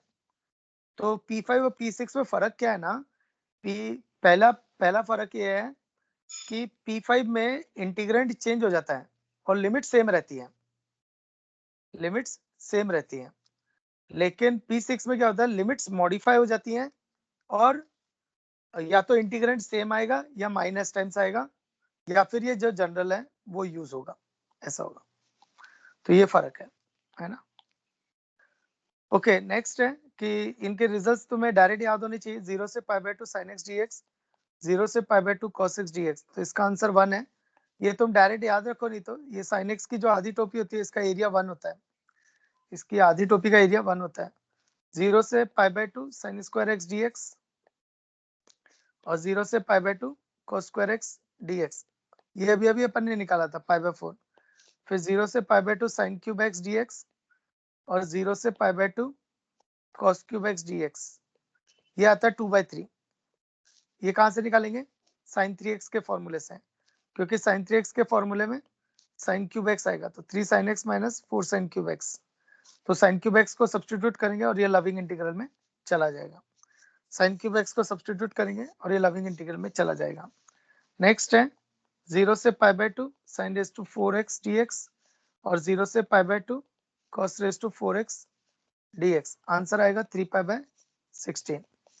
नेक्स्ट इसको अपन निकाल सकते हैं वालिस थ्योरम से, तो वो तो अपन सीखेंगे ही, लेकिन मुझे ये भी सीखना होगा कि क्वेश्चन कैसे सॉल्व करते हैं यूजिंग P5 और P6। तो इसका भी रिजल्ट अच्छा है, तो देखो कैसे। तो i इज इक्वल टू 0 से pi by 2 sine raise to 4x dx। तो मैंने इस पे लगाई P5, तो वो क्या कहती है, x की जगह रख दो upper limit plus lower limit minus x, I रहेगा 0 से pi by 2 cos raise to 4x dx हो जाएगा। दोनों को ऐड कर दो, तो दोनों को ऐड किया तो 2i equal to limit same है 0 से पाई बाय 2, ये आ जाएगा sine raise to 4 theta plus cos raise to 4 theta. Sine raise to 4 theta plus cos raise to 4 theta वो होता है 1 minus 3 sine square theta cos square theta. तो 1 minus 3 sine square theta cos square theta. नहीं क्या है, एक minute, sine raise to 4 theta plus cos raise to 4 theta ना, तो 1 minus 2 sign square theta into cos square theta. 1 minus 2 sign square theta cos square theta. तो 0 से i, तो 0 से 2i इज इक्वल टू 0 से पाई बाय 2 dx माइनस 0 से pi by 2, ऊपर नीचे 2 से मल्टीप्लाई कर दो तो ये sine square 2x upon 2 dx हो जाएगा। तो 2i इक्वल टू, ये तो कांस्टेंट है तो upper limit minus lower limit. Next ये 1/2 बाहर आ गया, इसमें 2x को t रख दो। ऐसा क्यों किया, क्योंकि साइन स्क्वायर 2x नहीं पता मेरे को साइन स्क्वायर x का पता है। ये जो अभी अपन ने निकाला ना, ये तो साइन स्क्वायर x के लिए निकाला है ना, तो यहाँ पर x और ये x सेम है और यहाँ पे आ रहा है जबकि 2x और x, तो इसको सेम बनाना पड़ेगा। तो 2x को t रखा तो साइन स्क्वायर t और dx की जगह हो जाएगा dt/2, तो फिर एक और 2 बाहर नीचे आ जाएगा और लिमिट भी चेंज हो जाएगी 0 से पाई। अब ये पंगा हो गया, ये हो गई 0 से पाई, तो इस पे लगाएंगे P6। तो P6 लगाई तो ये i/2 माइनस, तो P6 लगाई तो वापस से सेम आ रहा है तो 2 नीचे आ जाएगा और लिमिट आधी हो जाएगी, 2 नीचे आ जाएगा लिमिट आधी हो जाएगी। तो ये हो गया 2i इक्वल टू पाई/2 माइनस ये 2/4 और ये हो गया अपना स्टैंडर्ड रिजल्ट पाई/4। तो 2i इक्वल टू, तो पाई/2 माइनस पाई/8, तो 2i इक्वल टू 3 पाई/8, 2 को नीचे ले लेंगे, i इक्वल टू 3 पाई/16। वालिस थ्योरम से ये एक ही लाइन में हो जाएगा, वालिस थ्योरम से ये एक ही लाइन में सॉल्व हो जाता है। नेक्स्ट, ओके 2 मिनट का ब्रेक।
Okay, next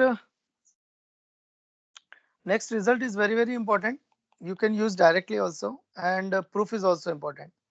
तो I is equal to 0 से pi by 2 ln of sin x dx. ये तुम्हारे बोर्ड में भी है, ये बोर्ड मेंस एडवांस जेई सब में है, और the result is important, the proof is also important. तो देखो, तो I इज इक्वल टू, तो मैंने इस पे क्या किया, P5 लगाई, x की जगह upper limit plus lower limit minus x, I रहेगा, लिमिट्स रहेंगी, इंटीग्रेंड चेंज हो जाएगा, तो ln of cos x dx. दोनों को ऐड कर दो, तो 2i इक्वल टू 0 से पाई बाय 2 ऐड करेंगे तो लॉग की प्रॉपर्टी, तो अंदर मल्टीप्लाई हो जाएगा ln sin x into cos x dx. इसमें अंदर ही ऊपर नीचे 2 से मल्टीप्लाई कर दिया, तो ये 2i इक्वल टू 0 से pi by 2 ln sin 2x dx minus ln 2 dx बनेगा. तो उसको लिख सकते हैं 2i इक्वल टू 0 से pi by 2 ln sin 2x dx, वही वापस से लिखा है मैंने, 0 से पाई बाय 2 ln 2 dx, वो दोनों स्प्लिट हो गया, तो 2i इज इक्वल टू तो 0 से pi by 2 ln sin 2x. अब इसमें ये क्वेश्चन ही दिख रहा है, पर क्वेश्चन में sin x dx था, यहाँ पे 2x dx हो गया, तो इसको 2x को सेम बनाना पड़ेगा, तो 2x को t रख दिया, तो 2x को t रखा तो लिमिट चेंज हो जाएगी 0 से पाई, इंटीग्रेंड चेंज हो जाएगा ln sin t, और dx हो जाएगा dt बाय 2, माइनस ये कांस्टेंट है, तो कांस्टेंट का integration upper limit minus lower limit, तो 2i इक्वल टू 1 बाई 2 0 से पाई ln sin t dt minus pi by 2 ln 2. अब नेक्स्ट, ये क्वेश्चन वापस आ गया, लेकिन लिमिट चेंज हो गई, इस बार लिमिट चेंज हो गई, तो इस बार लगेगी P6 प्रॉपर्टी. तो मैं प्रूफ इंपॉर्टेंट क्यों बोल रहा था, क्योंकि तुम देखो ना, इसमें कॉम्बिनेशन देखो, पहले P5 लगी, फिर P6 लगी, P5 लगी, फिर सब्स्टिट्यूशन लगा, P6 लिखा, तो बहुत खतरनाक क्वेश्चन बनते हैं जेई एडवांस में. तो कभी कभी क्या है, कॉम्बिनेशंस भी लगते हैं, पहले P5 लगाई, फिर P6 लगाया, या एक बार 2 बार P6 लगाया, फिर P5 लगाया, पहले सब्स्टिट्यूट किया, फिर P5 लगाया, तो ऐसे कितने भी कॉम्बिनेशंस बन सकते हैं. तो तुम्हें वो देखते रहना पड़ता है, कब P5 लगाना है, कब P6 लगाना है, और कब सब्स्टिट्यूट करना है.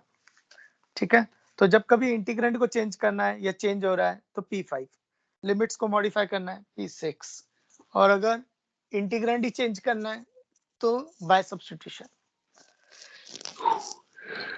तो सब्स्टिट्यूशन.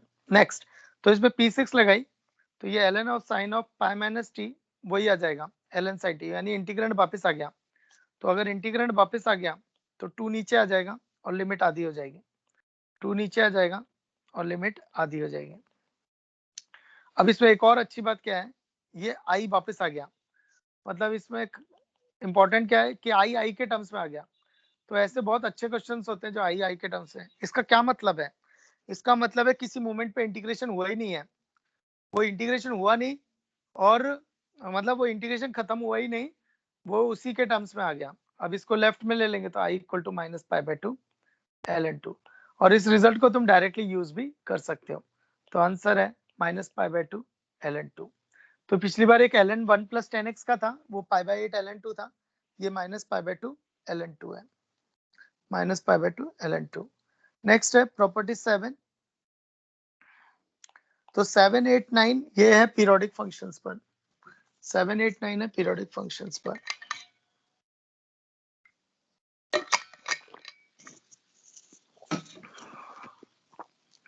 ओके, तो पीरियोडिक फंक्शंस, तो 0 से nt, ये 0 से चालू हो रही है, ध्यान रखना.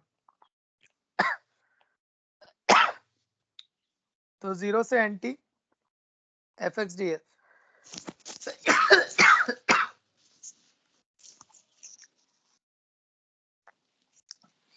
तो 0 से nt f of x dx. ठीक है, तो इसमें देखो, ध्यान से देखना, पीरियोडिक फंक्शन है, तो टाइम पीरियड इज t, तो जो 0 से t में चल रहा होगा वही t से 2t में चल रहा होगा, क्योंकि पीरियोडिक है ना. तो n-1 t से लेके nt में भी वही चल रहा होगा. तो ये 1, 2, 3 ऐसा nth टाइम, ये फर्स्ट, ये सेकंड, और ये nth टाइम, तो सब में सेम ही चल रहा होगा. तो ये पहले वाले को ही n टाइम्स कर दो, तो n टाइम्स 0 से t f of x dx। वो एक ही चीज बार बार चल रही होगी, तो इसलिए अभी जैसे for example mod sine x है, मॉड साइन x है, मैंने लिखा 0 से 6 पाई, ये 2 पाई 4 पाई 6 पाई 8 पाई, तो 0 से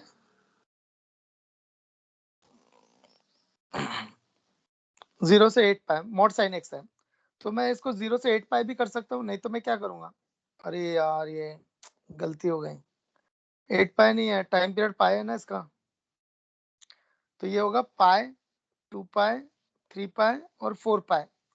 तो इसका टाइम पीरियड कितना है मॉड साइन x का, पाई।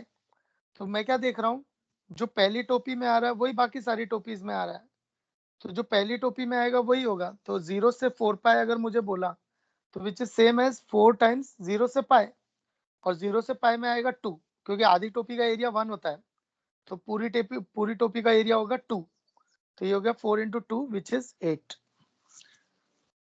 ये हो गया पीरियोडिक फंक्शंस प्रॉपर्टी। और कई बार कॉम्बिनेशंस भी लगते हैं, पीरियोडिक फिर P5 P7, लेकिन सबसे ज्यादा यूज होती है P3 P5 और P6, ये सबसे मोस्ट इंपॉर्टेंट है, P3 P5 और P6, P3 P5 और P6। नेक्स्ट है property 8, property 8 A plus NT से B plus NT, A plus NT से B प्लस NT, मतलब क्या हो रहा है, ये A से B था, तो इसमें एक पीरियोडिक फंक्शन यानी NT ऐड कर दिया, और B से N प्लस NT, तो वही टाइम पीरियड ऐड कर दिया, तो T एक टाइम पीरियड है, तो उतने टाइम पीरियड के बाद में वो रिपीट करेगा, तो जो A से B में चल रहा होगा वही इसमें चल रहा होगा, तो this is same as A से B fx dx। और इजी समझना है तो तुम ऐसा भी कर सकते हैं, x is equal to NT plus small t substitute कर दो, तो ये तो आ जाएगा, तो x is equal to NT plus small t put कर दो तो भी आ जाएगा। नहीं तो ये अंडरस्टैंड, क्योंकि A में NT ऐड किया और B में NT ऐड किया, तो वही वापस से रिपीट हो गया। प्रॉपर्टी 9 MT से NT f of x dx, time period t है, तो मैंने x को पुट किया NT प्लस एक मिनट ना, MT प्लस स्मॉल t, तो dx कितना हो जाएगा dt, लिमिट्स क्या हो जाएंगी, ये हो जाएगा 0, ये हो जाएगा n माइनस m से t, और f of mt plus t dt। तो प्रॉपर्टी 7 n माइनस m नीचे आ जाएगा, प्रॉपर्टी 7 n माइनस m नीचे आ जाएगा, और पीरियोडिक फंक्शन की definition f of mt plus t f of t होता है, f of mt plus t f of t होता है, तो आंसर इज 0 से t f of t dt। Property 10 और 11 जो है वो इनइक्वालिटीज पर है, स्पेशली प्रॉपर्टी 10 इंपॉर्टेंट है। तो जो इनइक्वालिटी फंक्शन में होती है, वही इनइक्वालिटी इंटीग्रेशन में होगी। तो a से b f of x dx, a से b g of x dx, तो जो इनइक्वालिटी इंटीग्रेंड में है वही इनइक्वालिटी उसकी डेफिनेट इंटीग्रेशन में होती है, for the same limits a to b। Property 11 थोड़ा कॉमन सेंस है, प्रॉपर्टी 11 थोड़ा सा कॉमन सेंस है, मैं डेफिनेट इंटीग्रेट करके मॉडुलस लूं या मॉडुलस करके डेफिनेट इंटीग्रेशन लूं, तो इसमें फर्क क्या है, देखो मान लो फंक्शन अबव एक्स एक्सिस है, तो डेफिनेट इंटीग्रेशन पॉजिटिव आएगा, और अगर मैं इसका मॉडुलस लेके करूं तो वो यही आएगा वापस से, तो मतलब दोनों सेम ही आने वाले हैं। लेकिन अगर फंक्शन बिलो एक्स एक्सिस है तो डेफिनेट इंटीग्रेशन तो नेगेटिव आएगा, और लेफ्ट साइड में उसका मॉडुलस लगा दिया तो वो पॉजिटिव बन जाएगी। सपोज ये आया -5, तो लेफ्ट साइड क्या आ गई 5, अब राइट साइड क्या कहेगी, इसका मॉडुलस ले लो यानी मिरर इमेज, और फिर इसका डेफिनेट इंटीग्रेशन निकालो तो वो आएगा 5, तो दोनों बराबर ही आए मतलब। लेकिन अगर फंक्शन एक्स एक्सिस को कट करेगा, तो मान लो इसकी वैल्यू -3 है और इसकी वैल्यू 5 है, तो रिजल्टेंट कितना आया 2, तो लेफ्ट हैंड साइड क्या आ रहा है 2, और उसका मॉडुलस लिया तो वो आ रहा है 2।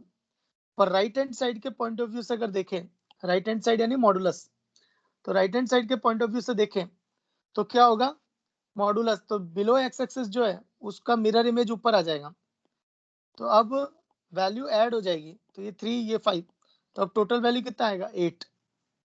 तो तुम ऐसा समझ लो, अगर इंटीग्रेंड का मॉडुलस लिया तो वो कंप्लीटली अबव एक्स एक्सिस है, अगर इंटीग्रेंड का मॉडुलस लिया तो वो कंप्लीटली अबव एक्स एक्सिस है, तो डेफिनेट इंटीग्रेशन पॉजिटिव ही आएगा हमेशा।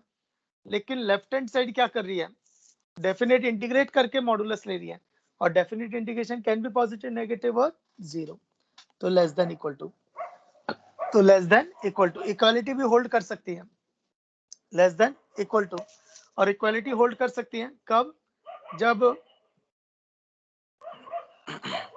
इक्वालिटी होल्ड कर सकती है कब, पहला दोनों above x axis, integrand above x axis है, या दूसरा इंटीग्रेंड बिलो एक्स एक्सिस है। नेक्स्ट है लिबनीज, बहुत पावरफुल है ये लिबनीज। लिबनीज बताता है डेरिवेटिव ऑफ एंटी डेरिवेटिव। इस पे क्वेश्चन आए भी हैं और आ रहे हैं, एक तो समेशन सीरीज और लिबनीज और प्रॉपर्टी 5 और 6 and property 3, they are most important. Next Leibniz rule, derivative of anti derivative. तो फिर बच्चा कंफ्यूज होता है, सर किसी इंटीग्रेशन का डेरिवेटिव तो इंटीग्रेंड ही आएगा, किसी डेरिवेटिव का इंटीग्रेशन तो इंटीग्रेंड ही आएगा, तो फिर काय को पढ़ रहे हैं। एक्चुअली वो तब होता है जब सेम वेरिएबल हो, तो किसी डेरिवेटिव का इंटीग्रेशन वही वापस तब आएगा जब वेरिएबल सेम हो। लेकिन लिबनीज में ऐसा नहीं हो रहा, लिबनीज में क्या हो रहा है, वो इंटीग्रेशन कर रहा है टी के टर्म्स में, टी के रेस्पेक्ट में, और डिफरेंशिएट कर रहा है एक्स के रेस्पेक्ट में, तो एक्स के रेस्पेक्ट में। अब आता है कि तुम कैसे सोचोगे कि लिबनीज लगेगी, अब तुम कैसे सोचोगे कि लिबनीज लगेगी, तो देखो सिंपल, इंटीग्रेशन किसी और वेरिएबल के रेस्पेक्ट में हो रही है, डेरिवेटिव उस वेरिएबल के रेस्पेक्ट में हो रही है जो वेरिएबल लिमिट्स है, तो लिबनीज। अगर लिमिट्स जिस वेरिएबल में और उस वेरिएबल के रेस्पेक्ट में इसको डिफरेंशिएट करेंगे, Leibniz. Lower limit upper limit अगर x के टर्म्स में है और x के रिस्पेक्ट में अगर इसको डिफरेंशिएट कर रहे हैं, लिबनीज। अगर lower limit upper limit x के टर्म्स में है और x के रिस्पेक्ट में डिफरेंशिएट करना है, लिबनीज। अगर lower limit upper limit x के टर्म्स में है x के रिस्पेक्ट में, तो लिबनीज। एक मिनट ना,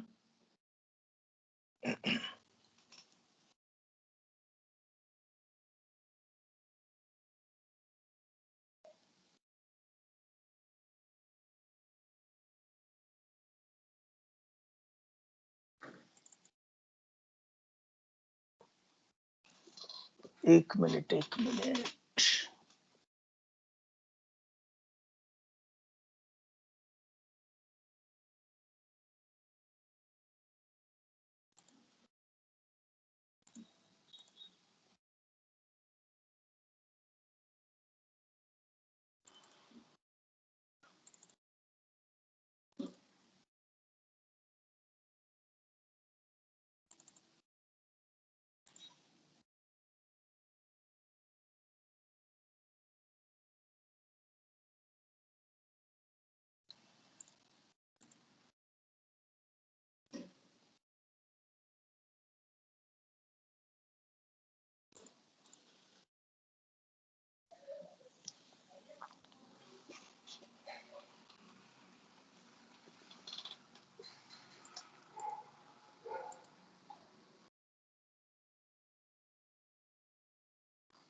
ओके, तो कभी भी अगर तुम्हें limits, lower limit upper limit जिस वेरिएबल में दे रखे हैं और उसी वेरिएबल के रेस्पेक्ट में डिफरेंशिएट करना है, लिबनीज कैसे करते हैं, अपर लिमिट रख दो, अपर लिमिट का डेरिवेटिव, माइनस लोअर लिमिट रख दो, लोअर लिमिट का डेरिवेटिव, अपर लिमिट रख दो, अपर लिमिट का डेरिवेटिव, माइनस लोअर लिमिट रख दो, लोअर लिमिट का डेरिवेटिव। तो जैसे एक एग्जांपल में दिखाता मैं, f of x is equal to e raised to 2x e raised to 3x t upon ln t dt, Leibniz. देखो कैसे, अच्छा मुझे पूछा गया है एफ डैश एक्स, तो लिबनीज कैसे, क्योंकि एक्स में वेरिएबल लिमिट्स एक्स में चल रही है और डिफरेंशिएट एक्स के रेस्पेक्ट में, तो लिबनीज निकालते हैं। तो अपर लिमिट रख दो, अपर लिमिट का डेरिवेटिव माइनस लोअर लिमिट रख दो, लोअर लिमिट का डेरिवेटिव, अपर लिमिट रख दो, अपर लिमिट का डेरिवेटिव, लोअर लिमिट रखो माइनस लोअर लिमिट रखो, लोअर लिमिट का डेरिवेटिव। ये आना चाहिए, बहुत इंपॉर्टेंट है। अच्छा, एक एडवांस लेवल पे कई बार बच्चे फंस जाते हैं कि सर अगर इंटीग्रेंड में भी एक्स आ गया तो इंटीग्रेंड में भी अगर एक्स आ गया तो एक्चुअली इतना अपने सिलेबस में नहीं है। क्यों? क्योंकि इसमें पार्शियल डेरिवेटिव यूज हो रहा है, तो इतना अपने है नहीं सिलेबस में, पर फिर भी मैं बता देता तो कैसे करना है। तो पहली अप्रोच तो तुम ये रख सकते हो कि अगर इंटीग्रेंड में भी अगर एक्स आ रहा है तो पहले उसको बाहर निकालने की कोशिश करो। बाहर निकालेंगे तो बाहर निकालोगे तो प्रोडक्ट रूल लगेगा, लेकिन अगर बाहर नहीं निकाल पाए तो कैसे करेंगे? तो अपर लिमिट रखो, अपर लिमिट का डेरिवेटिव माइनस लोअर लिमिट रखो, लोअर लिमिट का डेरिवेटिव प्लस इसका एक partial derivative g of x से h of x del of f of x comma t upon del x t dx। Partial derivative अपने syllabus में नहीं है, इसलिए मैं बोला कि ये सिलेबस में है नहीं, पर ठीक है, कई बुक्स वगैरह में क्वेश्चन फंस जाते हैं बच्चों के, तो उनको ये पता होना चाहिए, है ना। नेक्स्ट है inequalities. Inequalities through out maths बहुत डिफिकल्ट टॉपिक है, क्योंकि इसमें बहुत स्पेशल सोचना पड़ता है, और अब खासकर इसमें तो ज्यादा ही सोचना पड़ेगा डेफिनेट इंटीग्रेशन में। पर देख लो, तो पहला केस, अगर फंक्शन मोनोटोनिक इंक्रीजिंग है, तो अगर फंक्शन मोनोटोनिक इंक्रीजिंग है तो डेफिनेट इंटीग्रेशन जो होगा ए टू बी वो छोटा होगा, तो डेफिनेट इंटीग्रेशन जो है a to B f of x d x. अच्छा, इसमें ये केसेस नहीं बनेंगे कि function above x axis, below x axis, cuts x axis, ऐसा कुछ नहीं बनेगा, सबके लिए ट्रू आने वाला है। तो a to B f x d x यानी डेफिनेट इंटीग्रेशन छोटा आएगा बड़े रेक्टेंगल के एरिया से, बड़े रेक्टेंगल के एरिया से, और बड़े रेक्टेंगल का एरिया कितना होगा? Width of the interval into greatest value, और बड़ा होगा छोटे रेक्टेंगल के एरिया से, तो width of the interval into least value. नहीं तो तुम ये ध्यान में रखो, ये width of the interval into greatest value, width of the interval into least value. जैसे फिर से देखो, मोनोटोनिक डिक्रीजिंग फंक्शन है, मोनोटोनिक डिक्रीजिंग फंक्शन है, तो definite integration A to B f x d x कितना होगा? Width of the interval into greatest value, width of the interval into least value. अगर नॉन मोनोटोनिक फंक्शन हुआ तो, अगर non monotonic function हुआ तो, नॉन मोनोटोनिक फंक्शन हुआ तो अपने को उसमें ग्रेटेस्ट और लीस्ट तो निकालना ही पड़ेगा। अगर नॉन मोनोटोनिक फंक्शन हुआ भी तो ग्रेटेस्ट और लीस्ट वैल्यू तो आने वाली है इसकी, तो ए से B f x d x यानी डेफिनेट इंटीग्रेशन, तो ये होगा वो डेफिनेट इंटीग्रेशन। तो ये छोटा होगा width of the interval into greatest value, into greatest value, और ये बड़ा होगा width of the interval into least value. वो जो भी लीस्ट आ रही होगी उसकी फंक्शन की, ये लीस्ट हो गई और ये इसकी ग्रेटेस्ट वैल्यू हो गई। तो ये वहीं चला गया जहां मोनोटोनिसिटी में अपन ने पूछा निकाली थी, मोनोटोनिसिटी में अपन ने जब निकाली थी बड़ी वैल्यू और छोटी वैल्यू। नेक्स्ट, इसमें एक टफ पार्ट जो है वो है फंक्शन को लेके इनइक्वालिटी बनाना, वो एक बहुत टफ पार्ट है प्रॉपर्टी 10 को लेकर। तो जैसे फॉर एग्जांपल एक क्वेश्चन है कि 0 से 1 dx upon root over 4 minus x square plus x is to 5 is less than pi by 6 and greater than 1/2। तो इसमें प्रॉपर्टी 10 यूज हो रही है। प्रॉपर्टी 10 क्या है? जो इनइक्वालिटी फंक्शन में है वही इनइक्वालिटी डेफिनेट इंटीग्रेशन में होगी, जो इनइक्वालिटी इंटीग्रेंड में है वही इनइक्वालिटी डेफिनेट इंटीग्रेशन में होगी। अब हो क्या रहा है, ये बहुत टफ जाता है। क्यों? क्योंकि इसमें फंक्शन सोचना पड़ता है। तो देखो, तो 4 minus x square plus x to 5 छोटा होगा root over 4 minus x square से और बड़ा होगा रूट 4 से, क्योंकि जब x 0 से 1 के बीच में है, जब x 0 से 1 के बीच में तो एक्स स्क्वायर एक्स टू 5 से बड़ा होता है 0 से 1 के बीच में। तो ये नेगेटिव है ना, तो इसका रेसिप्रोकल कुछ गड़बड़ हो गया क्या? हाँ गड़बड़ हो गया ना,